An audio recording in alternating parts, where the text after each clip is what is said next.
Siapa orang-orang soleh zaman sekarang yang masih mengingatkan antum bangun subuh, yang masih mengingatkan ngebel rumah bangun bangun, yang masih ayo setoran setoran, jadikanlah dia bestie, jadikanlah dia teman.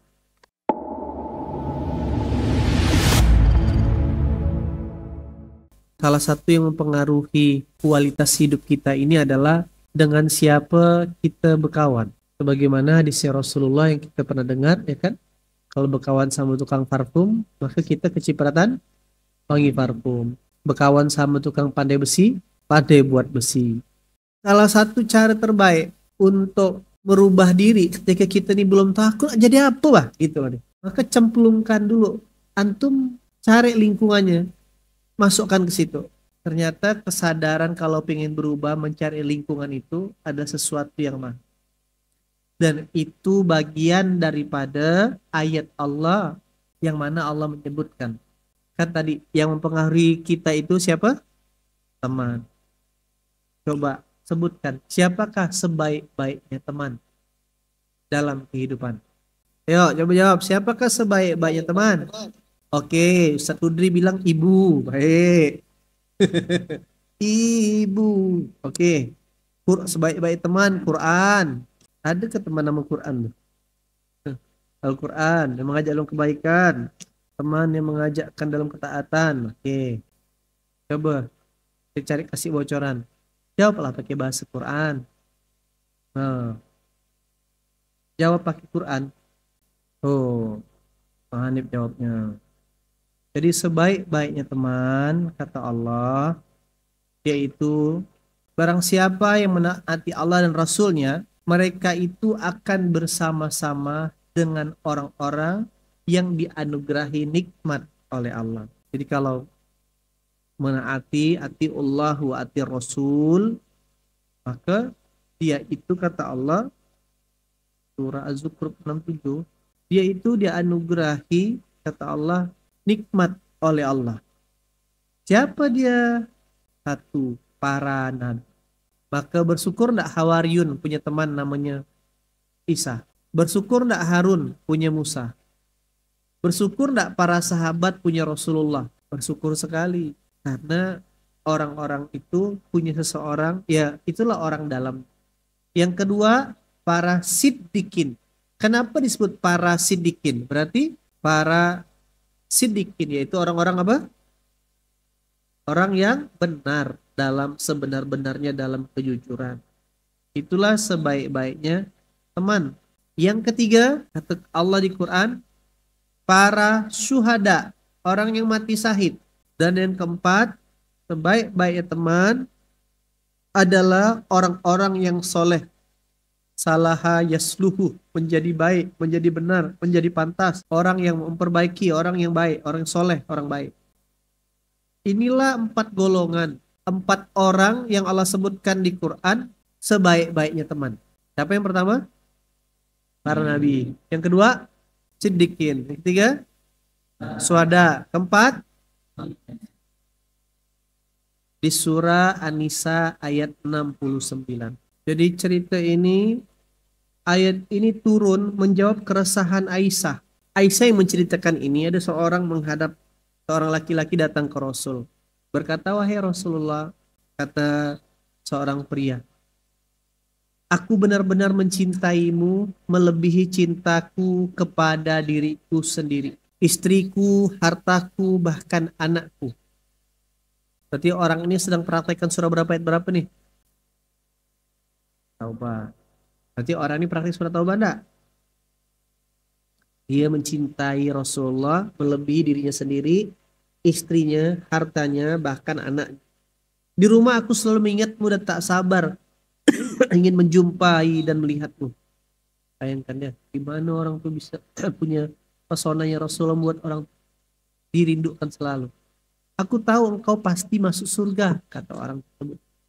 Namun demikian bila aku ingat kematianku dan kematianmu, aku tahu engkau pasti masuk surga dan derajatmu akan diangkat bersama para nabi.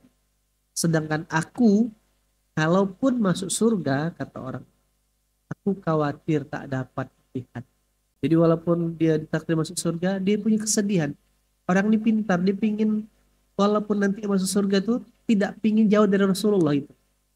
Tapi Rasulullah tuh membuat orang tuh merasa nyaman. Bahkan bayangkan, bagi seorang laki-laki tidak ada kenikmatan prestis selain dekat dengan bini, punya perempuan dengan anak. Tapi ada yang membuat lebih dirindukan lagi ya Rasulullah. Mendengar pernyataan itu, Nabi Rasulullah diam saja. Tiba-tiba itulah membuat Jibril turunkan ayat. Apa kata Allah melalui Jibril dan sampai ke Rasulullah? Kalau kau pingin satu surga sama aku, kau pingin dekat sama aku, kau cukup taati Allah dan apa yang sudah kusampaikan. Nanti kita pasti sama-sama. Dalam kisah lain, 4 urutan ini, satu apa tadi? Nabi. 2, Sidikin. Yang ketiga, Syuhada. Keempat, hebatnya Allah mengatur skenario itu loh. Sehingga ini kenapa harus sidikin? Kenapa harus syuhada? Kenapa harus solihin? Gimana cara Allah buktikannya? Allah bikin desain yang keren. Nabi dicontohkan oleh Rasulullah. As-Sidikin dicontohkan oleh Abu Bakar. Syuhada dicontohkan oleh Umar, Ali, dan Utsman yang meninggalnya kena bunuh. Dan terakhir, orang-orang soleh. Siapa orang-orang soleh zaman sekarang yang masih mengingatkan antum bangun subuh, yang masih mengingatkan ngebel rumah bangun, yang masih ayo setoran. Nah, jadikanlah dia bestie, jadikanlah dia teman, jadikanlah supaya apa? Supaya ini bagian dari kan yang nyebut 4 kelompok ini kira-kira kita sendiri atau Allah yang ngasih tahu 4 kelompok ini, 4 orang ini? Allah. Kita mungkin sudah tak ketemu Nabi. Kita mungkin juga untuk ketemu syuhada di Palestina kejauhan. Tapi paling tidak ada 2 kesempatan yang bisa kita dekati. Circlemu hari ini siapa itu? Yaitu Sidikin dan Solihin. Nah, maka coba perhatikan kalau mau merubah lingkungan, jangan cari si kaya dulu. Mau ngubah lingkungan, mau ngubah hidup, bukan si kaya, bukan si kuat. Jangan-jangan juga selama ini, ya kan lihatlah circle kita gitu ya. Nih, Abi kasih tahu contoh. Kemarin dapat ilmu ini di Makassar tentang hukum penaklukan. Hukum penaklukan itu pasti dalam sebuah entitas peradaban itu ada kayak Rasulullah sama Abu Bakarnya. Musa, Harun, Ibrahim, Ismail, Yakub, Yusuf, Rasulullah, Abu Bakar, Isa, Hawariyun. Jadi kalau mau ngelihat bagaimana apa yang dikerjakan itu bertumbuh, lihat pemimpinnya dan siapa pembisik di sampingnya. Orang solih enggak? Orang sidik enggak? Itu sunatullah dan Allah sudah sebutkan di ayat ini. Maka kawan-kawan, kalau ingin merubah diri, cemplungkanlah dalam lingkungan. Abi ulangi ya. 1. Berarti ini saya ngajak dalam kondisi sadar untuk ketemu lingkungan para nabi, perkumpulan para nabi. Bisa ketemu ada kita. Jo, tahu enggak perkumpulan para nabi di mana, Jo? Enggak ada dah. Nah, perkumpulan syuhada, pergilah antum ke mana? Gaza. Masih ada. Nah, yang bisa perkumpulan sidik dan solih. Nah, maka berarti ini kan perintah. Berarti punya ekosistem seperti ini yang pagi, siang, sore diingatkan sholat, diingatkan Quran, habis ngaji diingatkan Quran. Ini bagian praktek ayat ini enggak? Bagian dari cara untuk mendapatkan anugerah nikmat dari Allah kira-kira. Nah, maka bersyukurlah jika punya teman yang masih mau mengingatkan. Tulis besar-besar. Bersyukurlah jika punya teman yang masih mau ingatkan. Hati-hati jika punya teman yang cuman tanda kutip iya saja padahal kita sedang salah. Saya kadang bagi Bang. Misalkan saya bikin strategi, tidak direspon lo sama Kiki, tidak dibantah dia. Tapi pas ketemu, Bang, kenapa pula? Karena A, B, C, D, D, E, F, G. Semua, oh, berarti ya, nggak kayak gitu caranya bang. Nah, yang jadi pemimpin jangan tinggi hati, jangan pula sombong. Yang jadi pengikut sabar-sabar dalam memberikan informasi. Nah, maka ini jadi PR. Dengan kita tahu bagian surah 469 ini pentingnya punya teman agar bisa, kan ending asbabun nuzul ayat ini agar bisa kumpul sama Rasulullah di surga Firdaus, tak tanggung-tanggung. Penting tak untuk kita meluaskan dimensi daripada perkumpulan orang sidik dan orang soleh ini? Penting tak kira-kira? Penting tak? Contoh misalkan Asrul di sini di Pontianak nih. Kalau dia cuman diam ya di seberang sana, apa di rumah tuh terbatas. Tapi gara-gara Bang Asrul misalkan meluaskan dakwanya, akhirnya meluaslah dakwah ini sampai misalkan ke Siantan Batu Layang. Ternyata di Batu Layang tuh ada sepupu dia ikut kajian. Akhirnya saudara dia dapat kecipratan ayat ini. Itu loh cara berpikirnya kawan-kawan. Saya dah 2 tahun dah ngisi kelas isi Quran yang dalam ada pelatihan sholat khusyuk. Tak ada orang mama mau oma pun tak ikut. Begitu Ustadz Jen bikin poster, naikkan materinya sama, ya kan? Bikin acara offline, ikut grup pengajian oma di seberang, ikut semua. Dan oma sebibi-bibi saya ikut gak? Oh, tak mesti lewat aku ngajarkannya. Nah gitu. Ke 114 kawasan, 6.230 rumah Quran dalam rangka menjalankan ayat ini. Ada keponaan kita, sepupu kita, teman kita, saudara kita. Nah, jadi penting kawan-kawan. Terima kasihlah ada orang yang masih mengingatkan kita dan penting untuk meluaskannya. Ini bagian daripada jalan untuk bisa dapat nikmat Allah, satu surga dengan Rasulullah.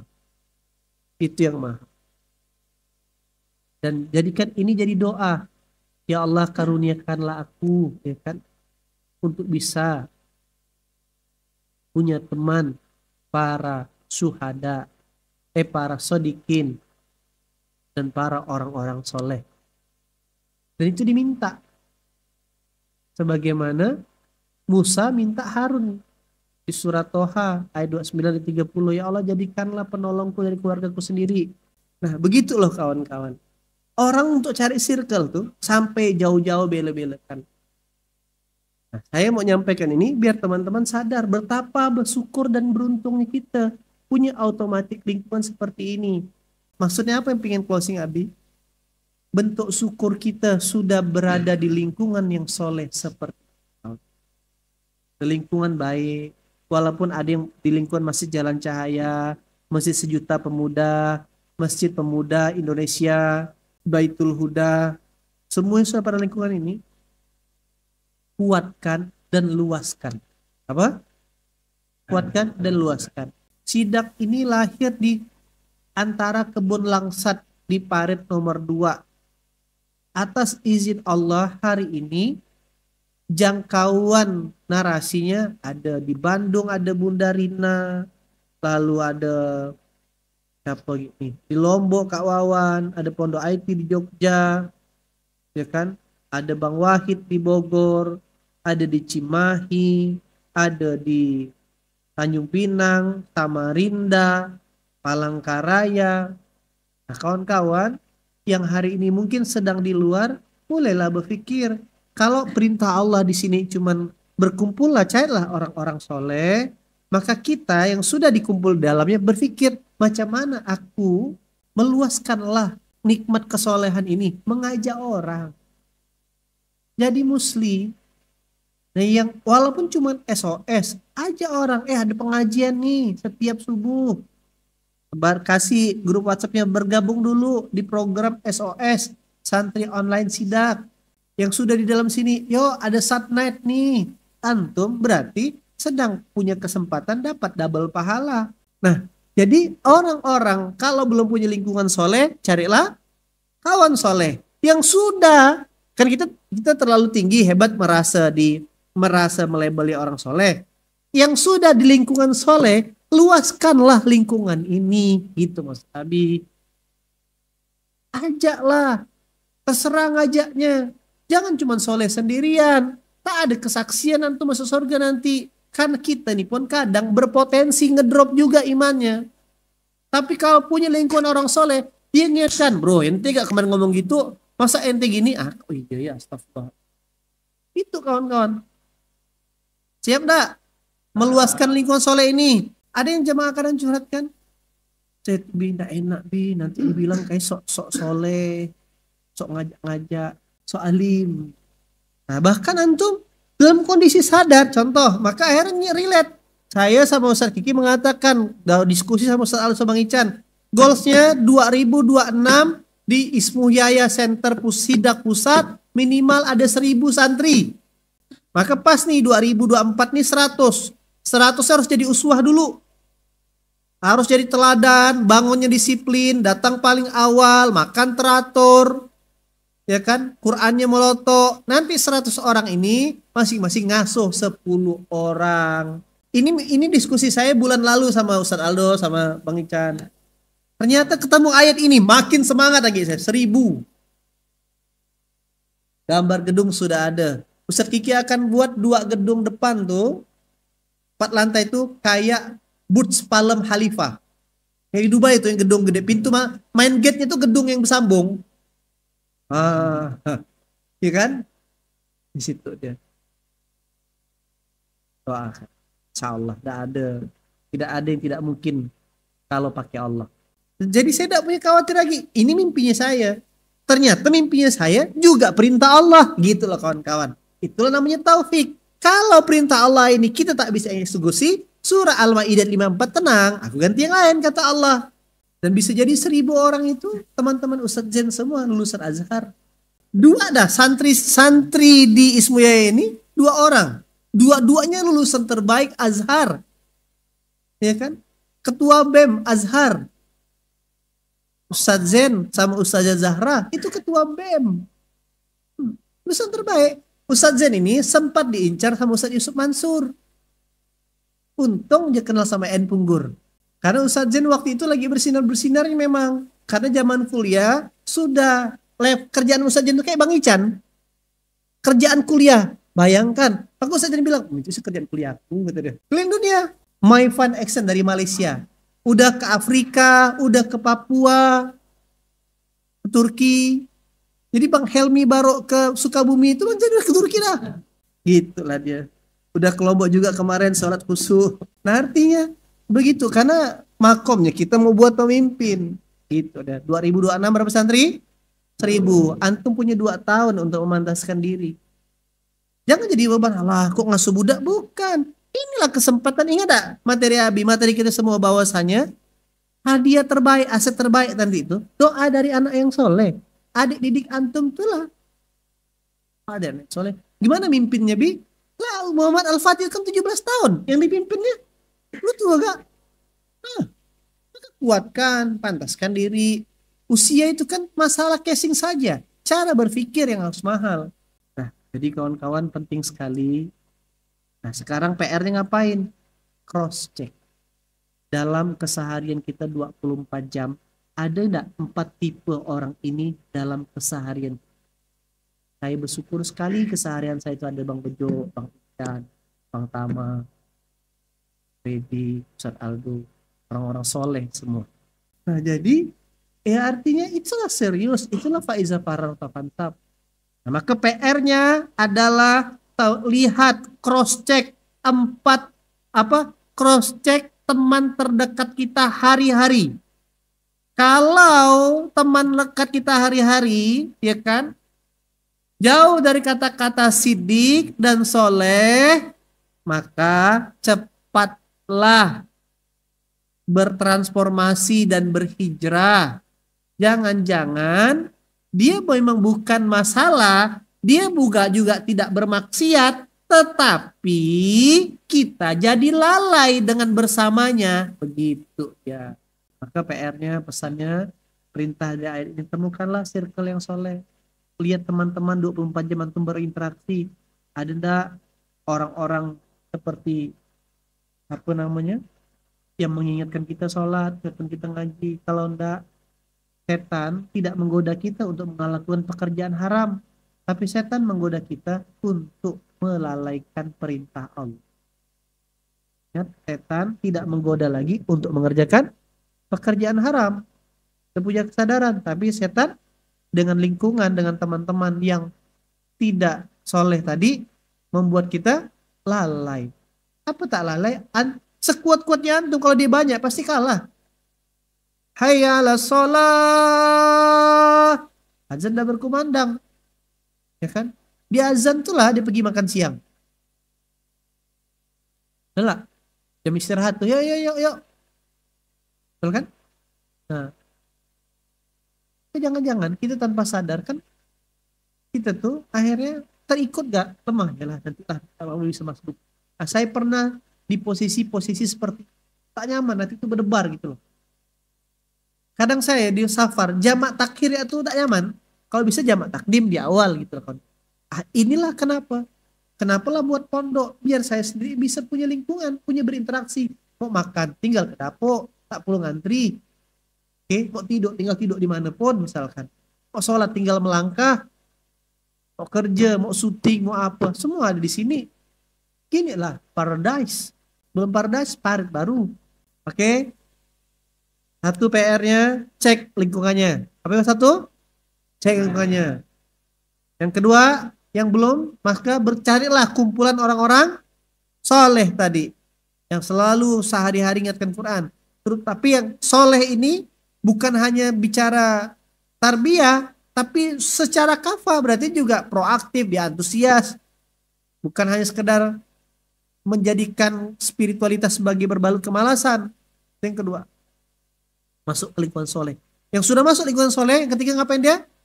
Meluaskan lingkungan atmosfer kesolehan. Bikinlah rumah Quran. Nah, wakafkanlah tanah. Bikinlah harta yang tersisa. Buat seperti itu. Biar ini yang menjadi mesin amal kita. Kami tak punya duitnya, Bi. Kami belum punya tanah. Antum pasti cek. Nah, ini terakhir. Cek daftar di kontak 100 orang kaya. Jadi wasilah untuk dia yang buat antum juga dapat kecipratan. Oh, maklum. Maklum kan banyak tanah tuh. Maklum kan udah usia senja. Apa kadang kekhawatiran maklum. Kira aku nih nengok kawan-kawan aku udah pada mati. Pas pula nengok ceramah. Apa yang dibawa bekal mati. Nah, betul maklum. Maklum tuh panggilan kakak paling tua kalau orang Sambas. Betul maklum. Itulah dia wakaf. Daripada tanah tuh nganggur jadi rebutan. Pendek nak beranak. Mending bangunkan rumah Quran. Dan ngalir gak pahalanya kepada Pak Long, kepada Bapak. Mau sih aku, tapi aku tak ngerti caranya. Oh, aku kenal. Ada teman, ada kawan saya maklum, namanya Asrul. Jadi wasilah. Jadi membangun rumah Quran itu, membangun pondok itu, membangun masjid itu, jangan selalu didefinisikan aku punya duit, tunggu aku punya duit, tunggu aku punya tanah dulu. Kan enggak kayak gitu, betul lah. Ustadz Aldo sekarang atas izin Allah bisa mimpin sekolah, mimpin pondok, harus punya pondoknya enggak? Tidak kan? Ingat enggak impian Nabi? Kita selesaikan dulu di Paret Baru ini. Jadi al-khairat. Naura, Naura. Ada di sana. Kan? Nanti tuh jadi pondok for season. Ini tunggu ya. Pondok for season. For season, for season. Nama hotelnya. Nah, satu, cross check temannya. Apa? Cross check temannya. Kedua, carilah lingkungan yang soleh, yang jadi bestie antum. Bukan berarti langsung menjingkali teman lamanya. Skip sementara, segera cari kalau belum punya. Yang sehari-hari jadi teman hari-hari. Yang ketiga, yang sudah ketemu teman soleh, luaskan lingkungan kesolehannya. Gimana caranya? Tadi, jadilah asbab. Kalau punya harta pribadi, lakukan kayak Bunda Mawar. Oh, pajak rumah tak pakai ya, pada nganggur, kena hisap kita.